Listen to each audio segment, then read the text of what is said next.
తెలంగాణ ముఖ్యమంత్రి రేవంత్ రెడ్డి 2023 ఎన్నికల్లో 2 చోట్ల పోటీ చేసి ఒక చోట గెలిచారు. రెండో చోట పోటీ చేసిందే కామారెడ్డి అసెంబ్లీ సీట్. చిత్రం ఏంటంటే అక్కడ బీఆర్ఎస్ అధినేత ఆనాటి సీఎం కేసీఆర్ కూడా పోటీ చేసి ఓటమి పాలయ్యారు. ఇక్కడ బీజేపీ గెలిచింది. ఇదిలా ఉంటే ఓడిన చోటనే గెలవాలని, అక్కడి నుంచే బీసీలకు స్ట్రాంగ్ మెసేజ్ పంపాలని రేవంత్ భారీ ప్లాన్ వేశారంటున్నారు. అందుకే ఈ నెల 15న కామారెడ్డిలో భారీ బహిరంగ సభ, అది కూడా బీసీ విజయోత్సవ సభని నిర్వహించేందుకు వేదికగా ఎంచుకున్నారంటున్నారు. ఈ బీసీ సభను సూపర్ సక్సెస్ చేసేందుకు కాంగ్రెస్ కంకణం కట్టుకుంది. కాంగ్రెస్ అగ్రనేత రాహుల్ గాంధీతో పాటు ఏఐసీసీ అధ్యక్షుడైన మల్లికార్జున ఖర్గే, కాంగ్రెస్ అఖిల భారత ప్రధాన కార్యదర్శి కేసీ వేణుగోపాల్, కర్ణాటక ముఖ్యమంత్రి సిద్ధరామయ్యలను కూడా ఈ సభ కోసం ఆహ్వానిస్తున్నారు.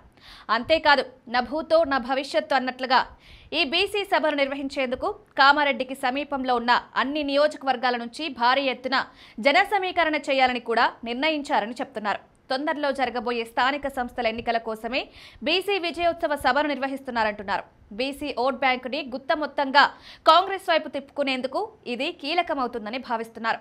ఇక్కడ కామారెడ్డిలోనే సభ ఎందుకు అంటే, కాంగ్రెస్ 2023 ఎన్నికలకు ముందు కూడా కామారెడ్డిలో బీసీ డిక్లరేషన్ సభను నిర్వహించింది. అయితే ఇప్పుడు బీసీలకు 42% రిజర్వేషన్లు అమలు చేయడానికి కాంగ్రెస్ ప్రభుత్వం నిర్ణయం తీసుకుంది.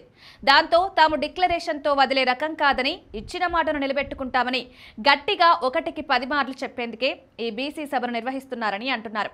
ఇక బీసీ సభను విజయవంతంగా నిర్వహించడంతోనే స్థానిక ఎన్నికలకు వెళ్తే కాంగ్రెస్ కి తిరిగి ఉండదని భావిస్తున్నారు. ఇప్పటిదాకా కాంగ్రెస్ ఓట్ బ్యాంకులో ఎస్సీ, ఎస్టీ వర్గాలు, మైనారిటీలు, అగ్రవర్గాలు ఉన్నారు.